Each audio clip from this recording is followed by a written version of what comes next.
Hey guys, Dave from Nerdarchy, 4 nerds by nerds. Hang out with this nerd. Nerdarchy Ted.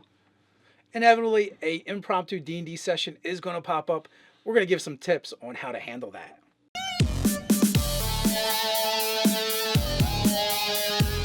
Jump down the description below where you can sign up for Nerdarchy the newsletter, get weekly gaming tips, as well as learn how to game with Nerdarchy. So this is a viewer suggestion inquiry that I thought was worthy of covering from Milo's, and it just came in the other day, and it's really interesting how this question kind of came about.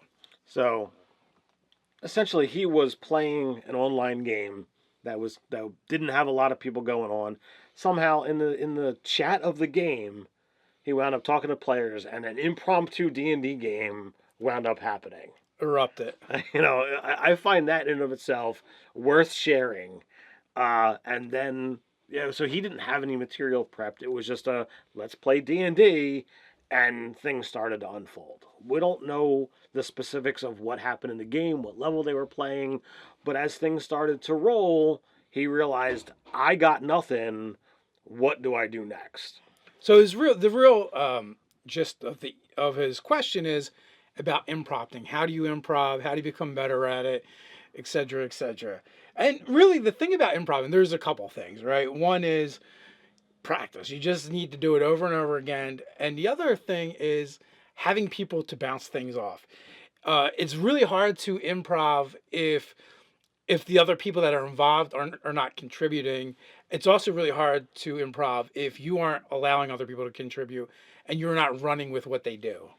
So I as a DM am fond of the phrase, okay, what are you doing? If you're looking to do improv type stuff, you can, and you're ready to start a session, have a mini session 0. Like, all right, what are the players interested in doing?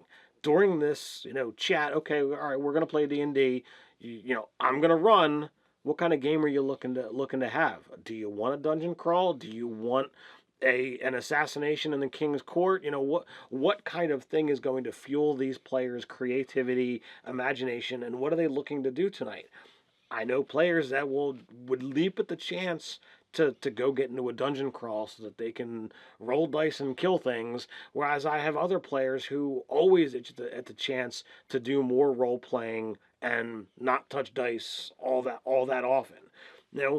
That's two sides of this wonderful game that we have here, and if you prepare game A for player B, they're not going to have as much fun. So asking that simple question of what do you want out of the game tonight is going to be a big step in getting things done.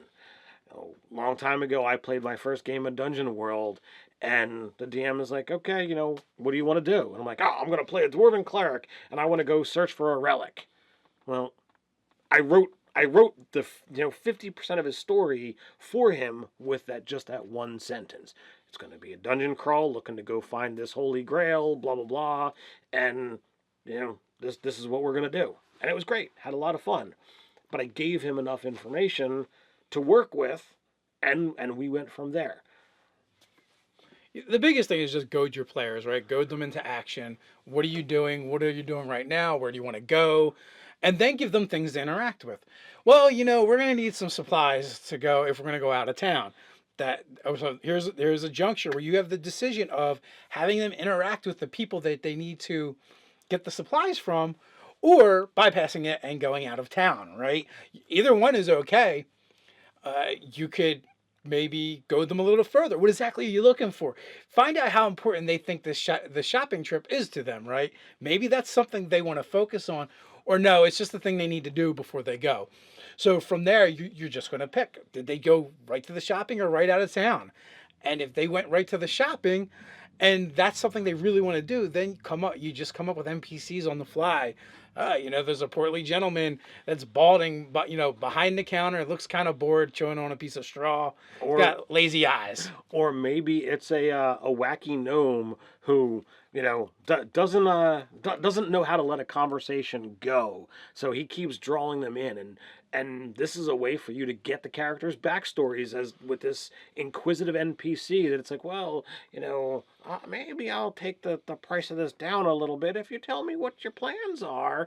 And now the NPC is pulling out where they're going. And, oh, well, we want to go explore the mine that's over here. Well, now role playing is happening with these characters. The characters are telling you what you want or what they want to go do, and you didn't have to ask as the DM, you asked as this gnome. So going in all these weird twists and turns with role playing can get you somewhere that your basic question out of game might not have. Now, if role playing the shop isn't any fun for your players, okay, you can pick up whatever you need. Standard gold, is fine. Or, oh, you've got all the stuff you need. Just write it down in your character sheet, and we set off. Set off on the adventure because you want to get to the meat of whatever it is that you're doing. Now, whatever piece of this puzzle is going to be enjoyable to your players and to you as the GM, go with it. One of the important things to remember too, nothing really matters if you're improvising because nothing's made up, right? It's just stuff, right? Until it happens. And they might decide to go out of town, and one of the guards at the gate might be lounging about, leaning up against the wall with his halberd just kind of cocked over his shoulder, not really paying attention. Hey, by the way, be careful out there, folks. There's been a lot of bandit activity happening up on north yonder on the road. I wouldn't really go that way if I didn't have to. And then you see what happens. And they're like, oh, bandits. Ooh, should we do something about that? Or go, oh no, we should go south now. You can just throw out little things, and it's like baiting a hook, right? You just throw a bunch of hooks out there with some bait on them, and see which ones they gravitate towards. They might ignore them all, and you go, oh, we're not worried about that. We're going over here anyway. We're not going all the way to the northern part where the bandits are. And then from there you just work it out. You just keep throwing interesting things. The shopkeep that was the gnome.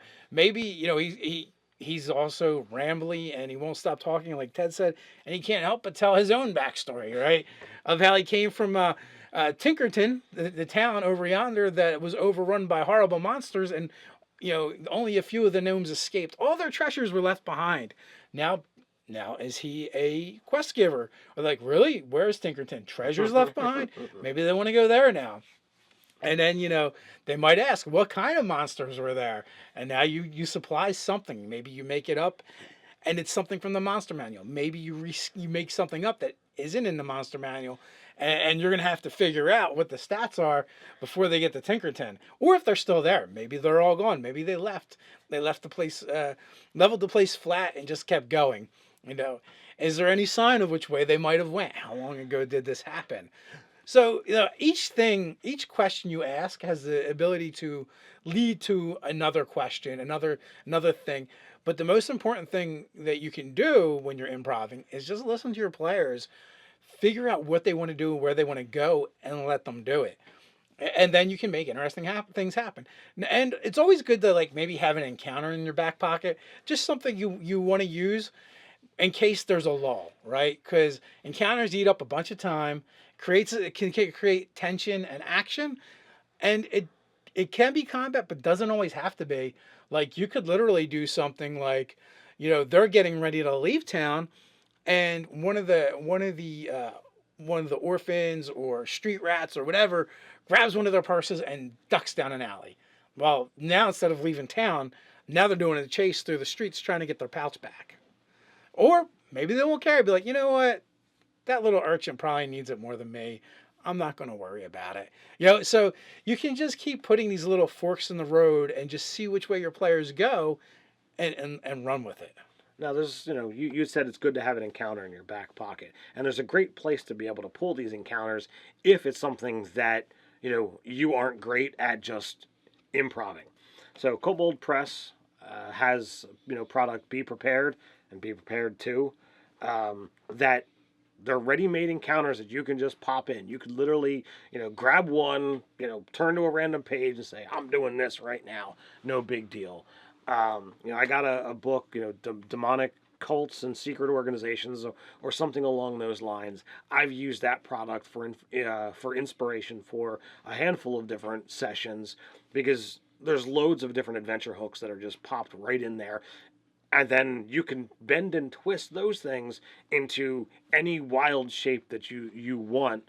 And that's usually what I do. I don't like to just use coldly what's there. I twist it to my own means, as well as we have several years worth of out of the box encounters over on the website. All of these things have ready made adventure hooks and encounters that you can plop right into your game and say, I want to do this, and off you go. And a lot of times these are things that they could stumble upon while they're trying to do the thing they want. They might circumvent it, they might go around it and do something else, but that's okay too. But at least, again, you threw another piece of chum in the water for them to either bite onto or not. Yeah, and as you do this more and more, you're going to get more practice at it. You're going to get better at it. And I think your players are going to enjoy it a lot too when they feel like they're writing the story. So with that, do you guys have suggestions for GMs out there about improving? What are some of your go-to moves? We got a place for that down in the comments. While you're at it, don't forget to like, share, and subscribe. You can always tweet at us at Nerdarchy. So until next time, Stay nerdy.